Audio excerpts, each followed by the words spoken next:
Bihar board class 10th के लिए math पढ़ रहे थे, जिसका हम तीसरा चैप्टर पढ़ रहे थे, दो चर वाले रैखिक समीकरण युग्म, लीनियर इक्वेशंस इन टू वेरिएबल्स।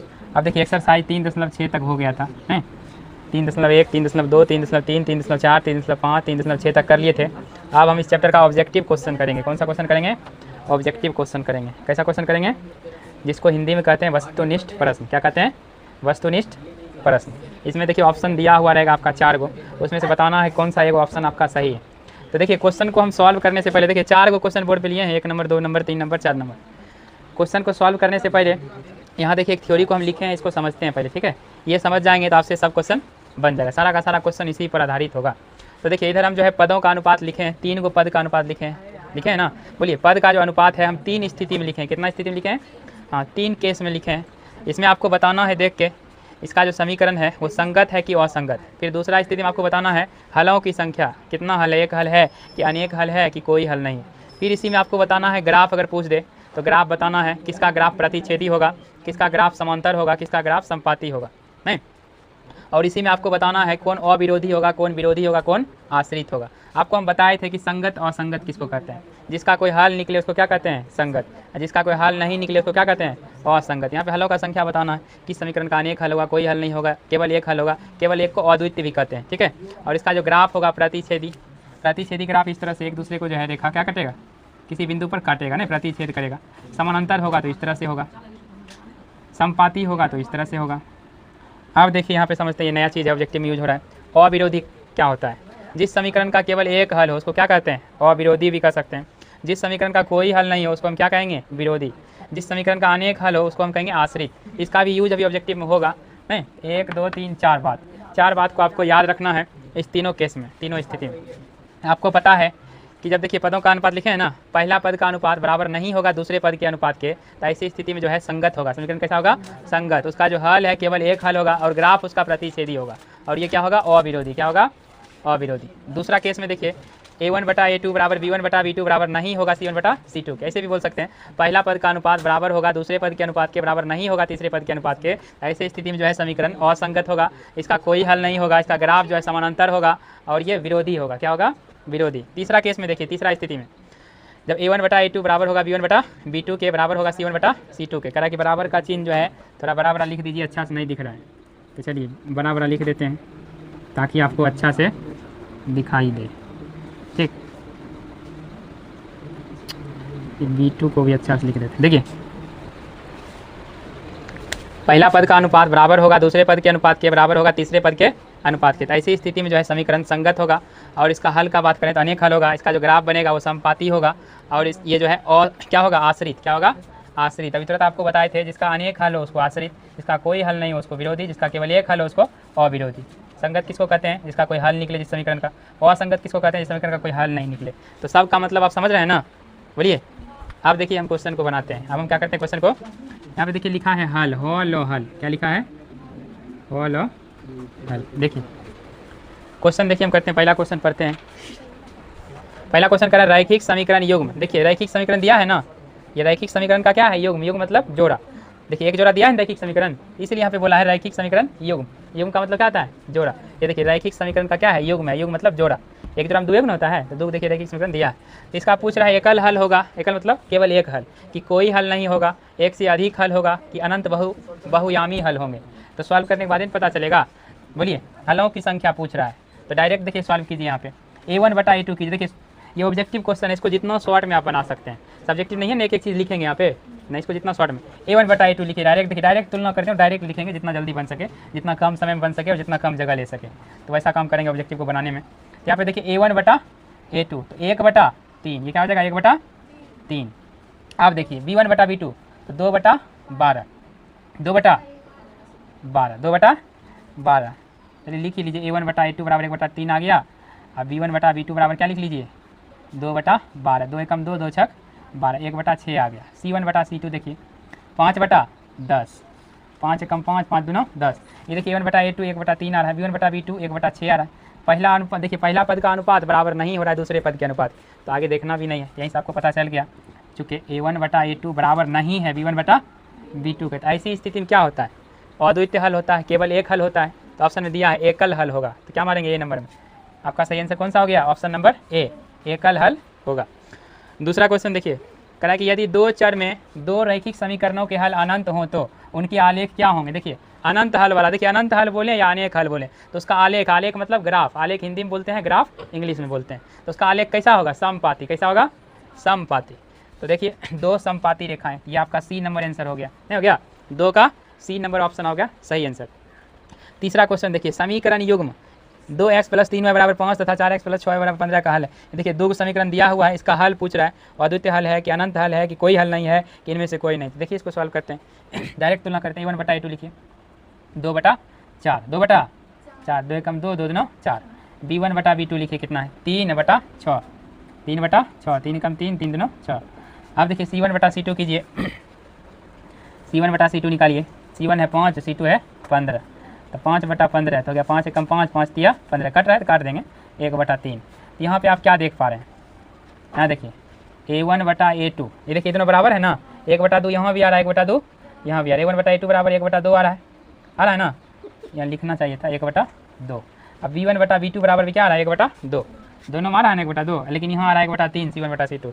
ये कैसा स्थिति है, a1/a2 बराबर है b1/b2 के बराबर नहीं है c1/c2, यही स्थिति पैदा हो रहा है यहाँ पे। बोलिए यहाँ पे क्या हो रहा है, देखिए पहला और दूसरा दोनों में 1/2 आ रहा है ना, तो दोनों बराबर है, तीसरा हमारा है, तीसरा अनुपात 1/3, तो तीसरा बराबर नहीं, तो पहला पद का अनुपात बराबर है दूसरा पद के अनुपात के, फिर बराबर नहीं है तीसरे पद के अनुपात के। तो ऐसी स्थिति में क्या हल होता है, कोई हल नहीं, कोई हल नहीं। तो यहाँ पे देखिए ऑप्शन नंबर सी, तो सी नंबर आपका सही आंसर हो जाएगा।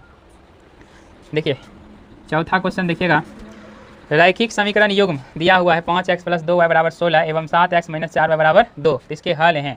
तो हल यानी x y का मान पूछ रहा है, नहीं पूछ रहा है, तो तुरंत देखिए इसका हल कर दीजिए।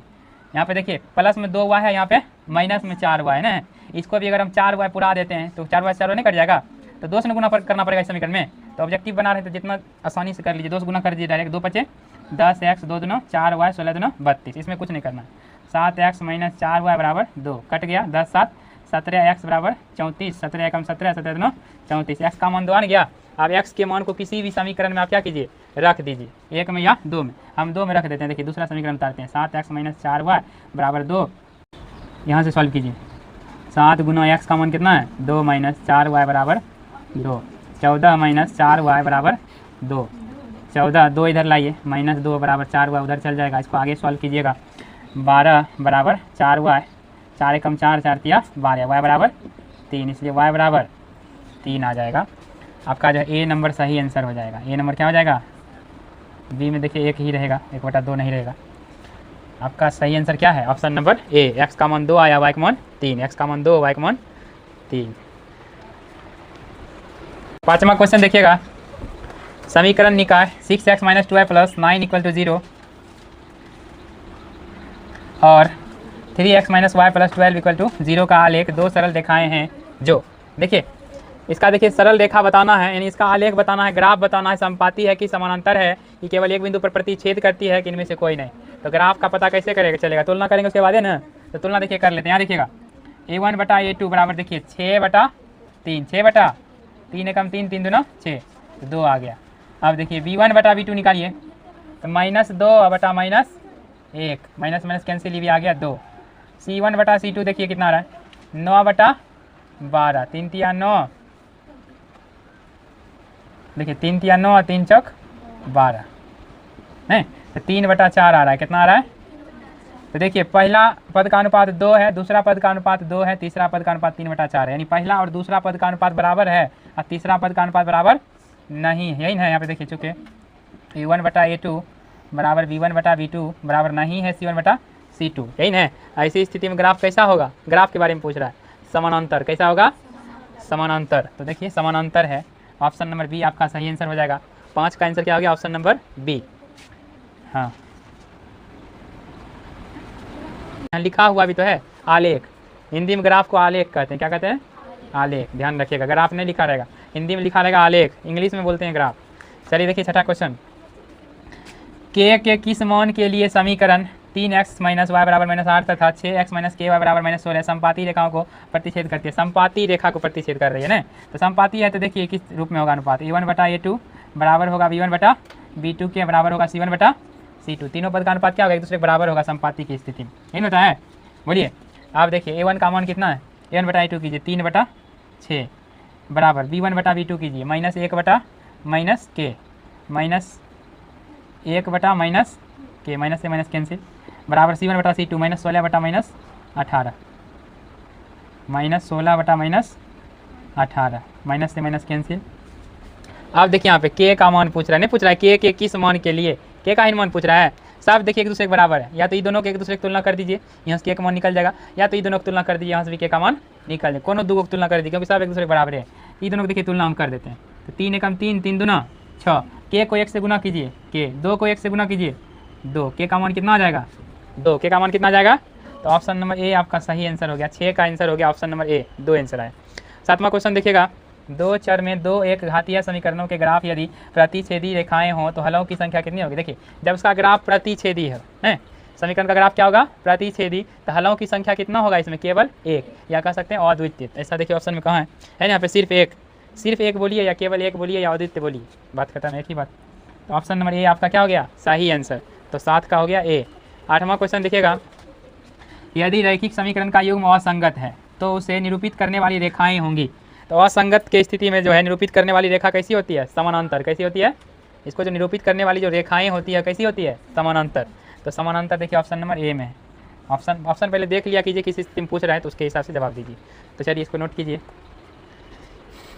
यहाँ पर देखिए थोड़ा सा इसमें मिस्टेक हो गया है, यहाँ पे देखिए तीसरा पद जो है C1 जो है -8 था और C2 कितना था -16 था, माइनस माइनस कैंसिल हो गया, 8 एकम 8 8 दूनी 16 नहीं यही है, तो 1/2 है, 1 कितना आया 2। इसको सॉल्व भी कीजिएगा, के का मान 2 ही आएगा। देखिए ये दोनों तुलना के 2 आया ना, अगर आप चाहते हैं ये दोनों की तुलना करके निकालेंगे, देखिए के का गुना 1 में कीजिए के, 2 का गुना 1 में कीजिए 2, तो दोनों में से किसी के साथ तुलना कीजिए के का मान 2 ही आने वाला है, ठीक है, नोट कीजिए। 9वां क्वेश्चन क्या कर रहा है, यदि समीकरण 3x - y = 5 तथा 6x - 2y = k कोई हल ना हो तो। देखिए कोई हल नहीं होने की स्थिति में देखिए क्या होता है, देखिए a1 बटा a2 बराबर होता है b1 बटा b2 के बराबर नहीं होता है c1 बटा c2, यही होता है कोई हल नहीं होने पर।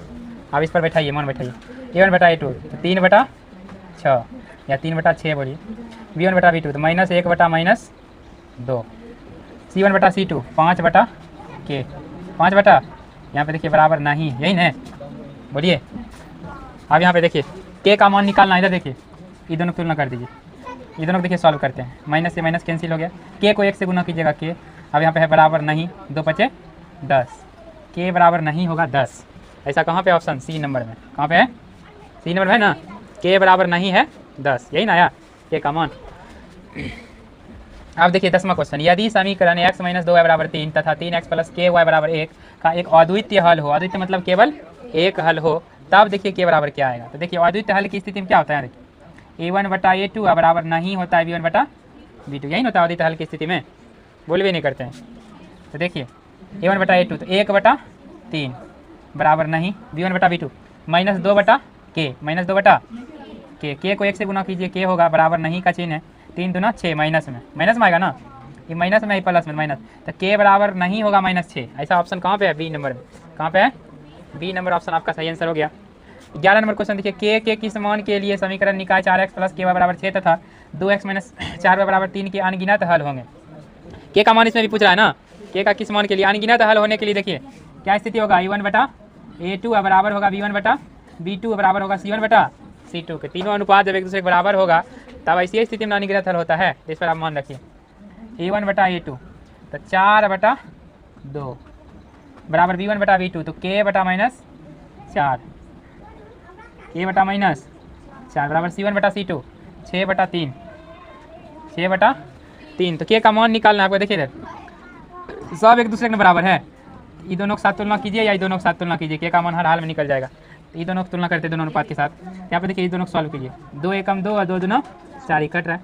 अब देखिए के का गुना 1 के साथ कीजिएगा तो के आएगा बराबर, 2 का गुना 4 से कीजिएगा 4 दूना 8, माइनस में है तो माइनस में 8 आ जाएगा, यानी के का मान क्या आ जाएगा -8 आएगा। तो -8 कहाँ पे है बी में, कहाँ पे है बी में है -8।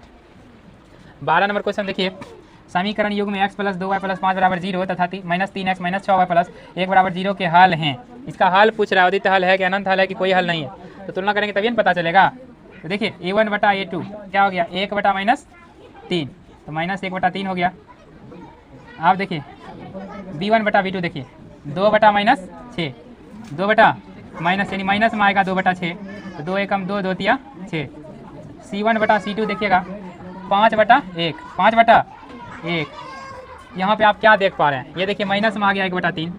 देखिए पहला पद का अनुपात -1/3, दूसरा पद का अनुपात भी -1/3, तीसरा पद का अनुपात आ गया 5, यानी पहला और दूसरा पद बराबर है, तीसरा बराबर नहीं है। देखिए ये वाला स्थिति हो रहा है, A1/A2 बराबर है B1/B2 के, बराबर नहीं है C1/C2 के। तो ऐसी स्थिति में क्या होता है, कोई हल नहीं होता। तो ऑप्शन नंबर सी के साथ आपका आंसर चल गया, इसको नोट कीजिए। आज देखिए 13 नंबर से कर रहे हैं, 13, 14, 15 नंबर का क्वेश्चन यहाँ पे हम लिख दिए हैं, इसको सॉल्व करते हैं।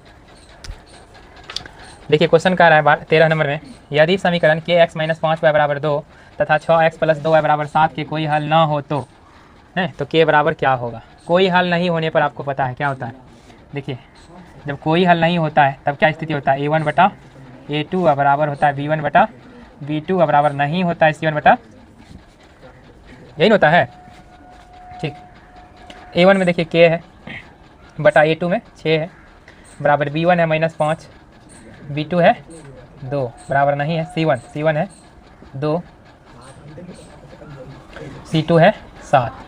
k का मान चाहिए ना, बोलिए। ये दोनों को देखिए कंपेयर कीजिए, दोनों को जब कंपेयर करेंगे तो इसको सॉल्व करने से देखिए क्या आएगा। ये दोनों कर रहे हैं कंपेयर, ठीक है। 2 एकम 2, 2 तिया 6। k को 1 से गुना कीजिएगा तो k, 5 को 3 से गुना कीजिएगा 15 माइनस में, k बराबर -15। k का मान देखिए -15 कहाँ है, डी नंबर में। 14 नंबर क्वेश्चन देखिएगा, रैखिक समीकरण युग्म x + 3y - 4 बराबर 0 तथा 2x - 5y - 1 = 0 है, तो ये अविरोधी है कि विरोधी है कि आश्रित है कि कोई हल, मतलब कोई नहीं है इनमें से, समझ रहे हैं।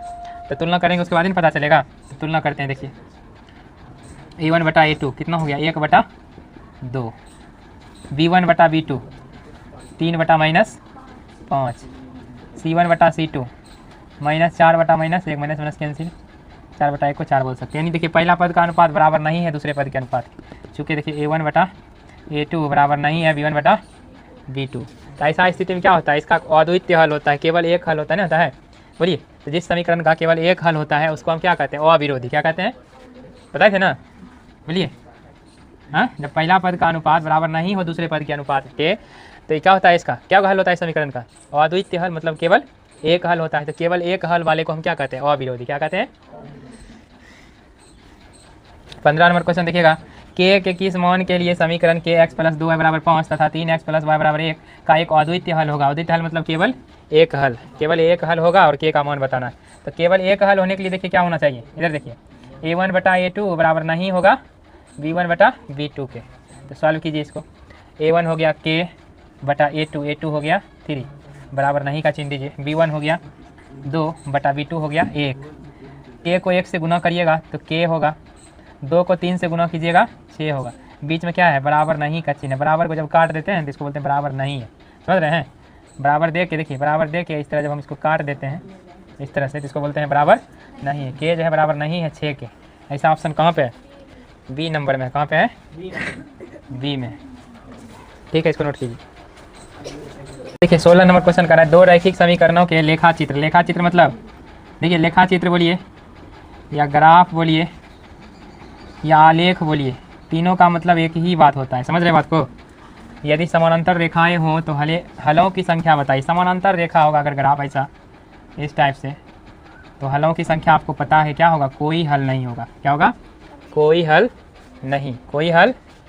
तो यहाँ देखिए ऑप्शन ए में है शून्य, तो शून्य में आप टिक मार सकते हैं। शून्य मतलब क्या, कोई हल नहीं। शून्य मतलब क्या होगा, हल होगा। तो यहाँ लिखा है शून्य मतलब क्या होगा, कोई हल नहीं। समझ रहे बात को। तो ऑप्शन को समझा कीजिए।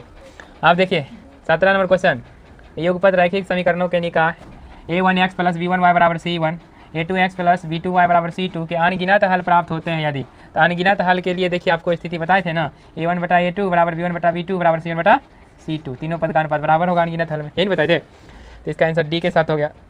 18 नंबर क्वेश्चन करें, समीकरण युग्म 2x + 4y बराबर 3 तथा 12y + 6x बराबर 6 का हल है।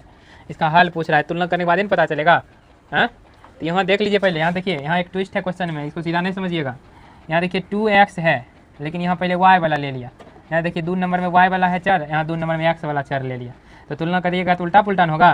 तो पहले इसको सीधा कर लेंगे, क्या कर लेंगे, x वाला पहले लेंगे और y वाला को बाद में लेंगे, नहीं तो तुलना करने के टाइम हो जाएगा दिक्कत, क्योंकि जो A1 होता है वो x का गुणक होता है, यहाँ भी A2 क्या होगा, x का गुणक होगा। बोलिए यहाँ V1 y का गुणक तो V2 भी y का गुणक, यहाँ C1 अचर पद तो यहाँ भी C2 अचर पद, समझ रहे हैं। तो इस बात को ध्यान रखना पड़ेगा, उल्टा पुल्टा अगर दिया रहेगा तो आपको सीधा करना है, तभी तुलना सही हो पाएगा, नहीं तो बिना सीधा किए इसको अगर तुलना कीजिएगा तो आपका आंसर गलत हो जाएगा, आपको लगेगा हम सही बना का है लेकिन एक नंबर आपका कट जाएगा। तो इस बात पर ध्यान रखना पड़ेगा आपको, समझे बात को। चलिए देखिए तुलना करते हैं, A1 बटा A2, A1 है 2, A2 है 6, तो 2/6 तो 1/3 बार में कट गया, नहीं 2 एकम 2, 2 तिया 6, तो आ गया 1/3।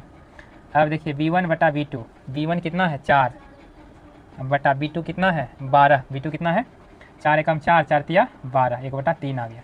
अब देखिए C1 बटा C2 कीजिए, 3/6, 3 एकम 3, 3 दूना 6, 1/2, ये दोनों देखिए बराबर है, पहला पद भी 1/3 आ रहा है, दूसरा पद का अनुपात भी 1/3 आ रहा है, लेकिन तीसरा पद का अनुपात अलग आ रहा है 1/2, इस तरह से आ रहा है। देखिए चूँकि A1 बटा A2 बराबर है B1 बटा B2 के बराबर नहीं है C1 बटा C2 के, यही है, बोलिए।